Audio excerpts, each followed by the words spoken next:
রাজনীতিকে এই পঞ্চগড়ের প্রত্যেকটি উপজেলা ইউনিয়নে চাঁদাবাজির জন্য ব্যবহার করেছে, ক্ষমতার অপব্যবহারের জন্য ব্যবহার করেছে, মাদকের সিন্ডিকেট চালানোর জন্য ব্যবহার করেছে, বিভিন্ন জায়গায় নিরপরাধ মানুষকে হামলা করার জন্য ব্যবহার করেছে।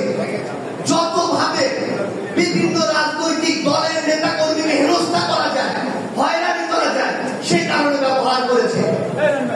আমরা দেখছি এই নতুন বাংলাদেশেও আবার নতুন করে কিছু কিছু সংগঠন এই একই কাজগুলো করার চেষ্টা করছে। আমরা মনে করি এই নতুন বাংলাদেশে আওয়ামী লীগ এবং তাদের অঙ্গ সংগঠন ব্যতীত কেউই আমাদের প্রতিপক্ষ নয়।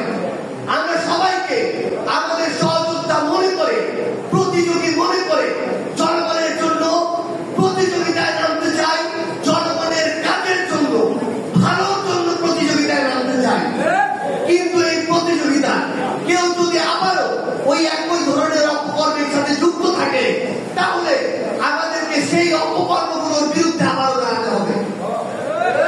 আমরা স্পষ্ট করে বলি, জনগণের যে অভ্যুত্থান পরবর্তী আকাঙ্ক্ষা, সেই আকাঙ্ক্ষা এখনো পূরণ হচ্ছে না বলে এই বাংলাদেশের জাতীয় নাগরিক পার্টি এনসিপিকে রাজনৈতিক দল হিসেবে আত্মপ্রকাশ করতে হয়েছে।